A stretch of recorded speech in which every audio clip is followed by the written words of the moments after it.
like and subscribe, and don't forget to hit the bell icon.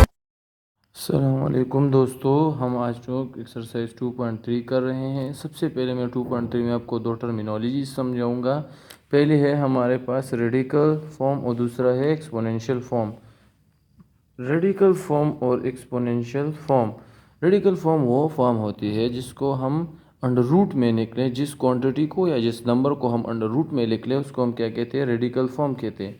अब जो radical जो under root के अंदर जो नंबर होता है उसको हम रेडिकेंड कहते हैं। मतलब यहाँ पर जैसा कि 10/y है तो ये हमारे पास रेडिकेंड है। और जो यहाँ पर नंबर अंडर रूट के जो पावर होता है उसको हम क्या कहते हैं, इंडेक्स कहते हैं अंडर रूट के पावर को। अब हम एक्सपोनेंशियल फॉर्म की तरफ आते हैं। एक्सपोनेंशियल फॉर्म वो फॉर्म है जब हम अंडर रूट से किसी फॉर्म को निकाल लेते हैं, अंडर रूट फॉर्म से हटा देते हैं, उसको हम क्या कहते हैं, एक्सपोनेंशियल फॉर्म कहते हैं। सिंपली यहाँ पर हमने अंडर रूट लिखा था, यहाँ पर हमने एक्सपोनेंशियल फॉर्म में कन्वर्ट कर दिया। क्या किया, बस अंडर रूट को हटा के उसकी पावर लिख लिए। अब हम जाते हैं अपनी एक्सरसाइज की तरफ। तो एक्सरसाइज में सबसे पहले हमने जो किया है क्वेश्चन नंबर 1। क्वेश्चन नंबर 1 में अगर हम देख ले बुक में, यहाँ पर है क्वेश्चन नंबर 1। क्वेश्चन नंबर 1 हमारे पास है, write down the index and radicand for each of the following expression. Index और रेडिकेंड लिखना है इन एक्सप्रेशंस का। तो मैंने दो पार्ट किए हैं।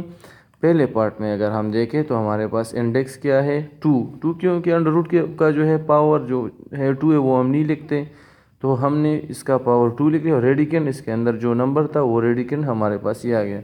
अब यहाँ पर अगर हम देख ले तो इसका इंडेक्स 5 है और जो हमारे पास रेडिकेंड नंबर था वो हमने इसके अंदर जो था AB² तो हमने वो लिख लिया। वो हमारे पास क्या है, वो हमारे पास रेडिकेंड है। अब हम अपने क्वेश्चन नंबर 2 की तरफ बढ़ते हैं। यहाँ पर हमारे पास बुक में आप लोग देख सकते हैं क्वेश्चन नंबर 2 को। क्वेश्चन नंबर 2 में लिखा है, transform the following radical form into exponential form, do not simplify. मतलब सिंप्लीफाई नहीं करना हमने। मैं इसको जल्दी जल्दी आपके सामने कर लेता हूँ। Question number 2 part 1।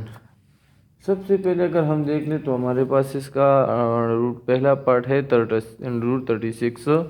ये इसका अगर हम रेडिकल फॉर्म ये एक्सपोनेंशियल फॉर्म देख ले तो हमने सिंप्लीफाई इसको कर सकते हैं, लेकिन नहीं करना। इसका आता है 1/2। फिर दूसरा हमारे पास इसका पार्ट है √1000। इसका भी हम लिख लेते हैं 1/2, 1/2 पावर आ जाएगा। अब हमारे पास तीसरा इसका पार्ट है, तीसरा पार्ट हम देख लेते हैं। तीसरा पार्ट है √8 तो इसको हम सिंप्लीफाई भी कर सकते हैं, लेकिन सिंप्लीफिकेशन नहीं करनी। तो ये हमारे पास आता है 1/3। अब हम देखते हैं पार्ट 4।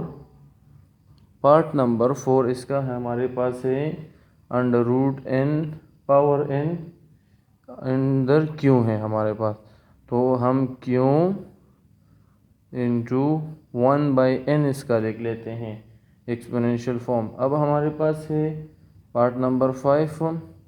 पार्ट 5 को अगर हम देख ले तो है हमारे पास 5 6² into whole 3 under root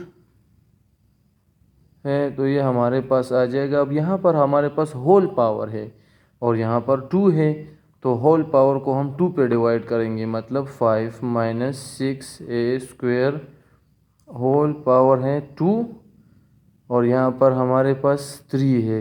whole power 3 है और अंडर रूट का 2 है, तो 3/2 आ जाएगा। अब हमारे पास है पार्ट नंबर 6। पार्ट नंबर 6 हमारे पास है √3 - 64। तो अब इसको अगर हम देख लें तो -64 √1/3। अब हमारे पास क्वेश्चन नंबर है 4। क्वेश्चन नंबर 4 को अगर हम देख ले तो क्वेश्चन नंबर 4 में देख सकते हैं आप लोग, यहाँ पर हमारे पास कहा गया transform the following exponential form exponential form into radical form. Exponential form को हमने रेडिकल फॉर्म में कन्वर्ट करना है सिंपली। ये अब आप देख सकते हैं, मैं कर लेता हूँ। पहले पार्ट में हमारे पास क्या है, -7 1/3, तो इसका आ जाएगा 3 अंडर रूट का पावर है -7। सही है। अब हमारे पास है पार्ट नंबर 2। पार्ट 2 में हमारे पास है x इंटू पावर -3/2। अब ये हम कैसे करेंगे, तो हमारे पास अंडर रूट की पावर जो 2 है वो हम नहीं लिखते, और x पावर -3 हो जाएगा।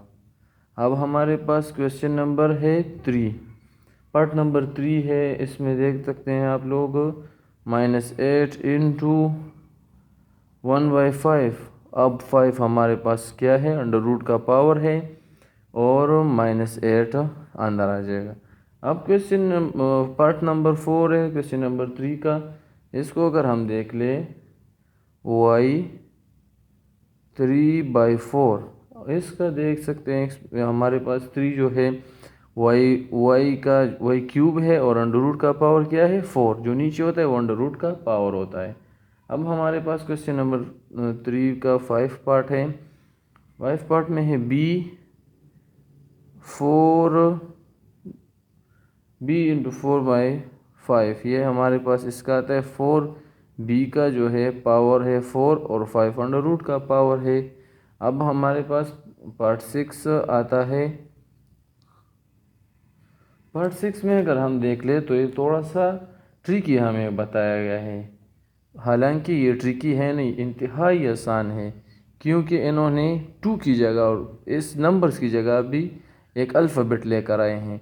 क्यों? अंडर रूट का पावर हमारे पास क्यों है, जो भी नंबर आए वो अल्फ़ाबेट हो, जो भी आएगा वो हमारे पास बस नीचे जो होगा वो अंडर रूट का पावर होगा 3x। अब हम बढ़ते हैं अपने क्वेश्चन नंबर 4 की तरफ। क्वेश्चन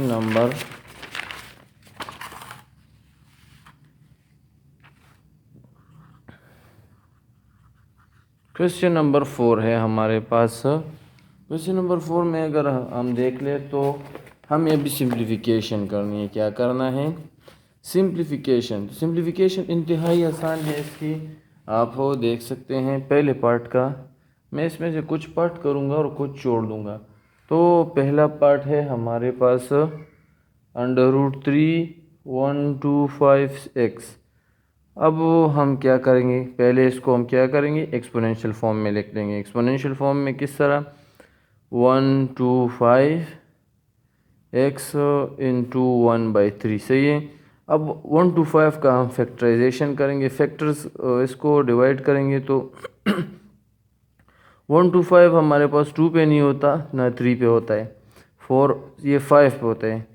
तो 5 10s are 50, 5 10s are 50 और 5 5s are 25। तो ये हमारे पास 525 क्या आता है 125।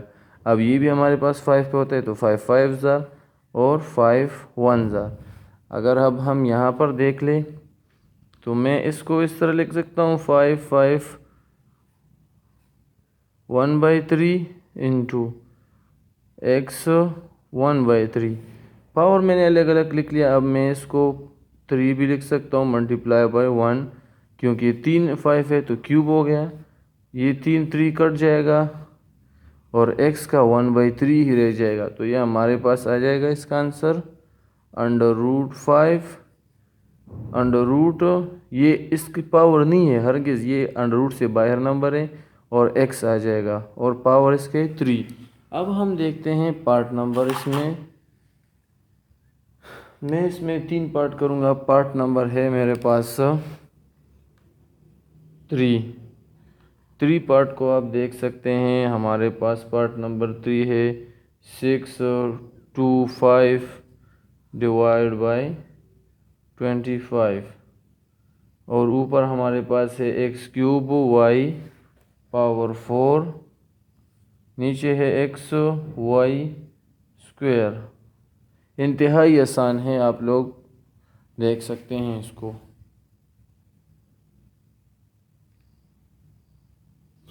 अस्सलाम वालेकुम दोस्तों, आप देख सकते हैं मैंने इस क्वेश्चन को हल कर दिया। पहले इसमें हमने क्या किया है, फैक्टराइजेशन किए मैंने इसके फैक्टर्स निकाले हैं। तो अगर हम इसको 5 पे डिवाइड करें 6 टू 5 को, तो हमारे पास 125 आता है। फिर 5 पे तो 25 और फिर 5 पे तो 1 आता है। तो हमने उसको सबसे पहले इसको होल लिख लिया है, होल 1/2 एक्सपोनेंशियल फॉर्म में लिख लिया है। फिर हमने इसके जो ये इससे हमारे पास 5 पावर 4 आता था, और 5.5 पावर 2 अगर हम इसको मल्टीप्लाई कर ले फिर यही नंबर आएगा। तो मैंने लिख लिया, और बाकी सबको वैसा ही। फिर मैंने इसको स्प्लिट कर दिया है और कटिंग की है। तो हमारे पास 5 कट हुए, 2 5 नीचे 2 ऊपर, तो कट हो। इसका भी हमने कटिंग किया, एक एक्स कट गया है और 2 वाई कट गए हैं। ये हमारे पास रह गया है 5 स्क्वायर एक्स स्क्वायर और 5 स्क्वायर एक्स स्क्वायर और वाई स्क्वायर। ये पावर इसकी है हमारे पास 1/2। अब मैंने 1/2 को हर एक से अलग अलग लिख लिया, हर एक के साथ। तो इससे स्क्वायर कट गया, ये भी इसके साथ भी कट गया, और ये भी, तीनों स्क्वायर तो कट गए। हमारे पास जो इसका आंसर आया है वो 5xy है। अब हम क्वेश्चन नंबर 3 की तरफ, क्वेश्चन नंबर जो लास्ट है हमारे पास, उसकी तरफ बढ़ते हैं। लास्ट क्वेश्चन है हमारे पास 6 पार्ट जो है वो है √354 एक्स क्यूब वाई क्यूब और जेड स्क्वायर है। तो ये तो सबसे आसान क्वेश्चन है। सबसे पहले एक्सपोनेंशियल फॉर्म में मैं लिख लेता हूँ 54 x cube y cube z square. अब हम इसका क्या करेंगे, सबसे पहले हम करेंगे 54 की फैक्टराइजेशन। 54 है तो इसको अगर हम किस पे डिवाइड करें, 54 डिवाइड बाई 2, तो इससे हमारे पास 25 आता है। अगर 50 को हम करें 2 पे, और इससे हमारे पास क्या आता है, 2 2 ज़ार 4, तो 25 + 2 इससे आता है 27। अब ये हम 2 पे नहीं कर सकते, तो 27 हमारे पास 3 के टेबल में आता है। 3 9 ज़ार 27, अब 3 3 ज़ार 9 और 3 1 ज़ार 3। तो अब हम ये लिख सकते हैं 2 × 3 power 3 dot x cube y cube and z square. अब इसका जो हमारे पास पावर था 1/3 है, 1/3 2 1/3 × 3 1/3 मल्टीप्लाई बाई 3, 3 मल्टीप्लाई 1/3, तो ये कट जाएगा।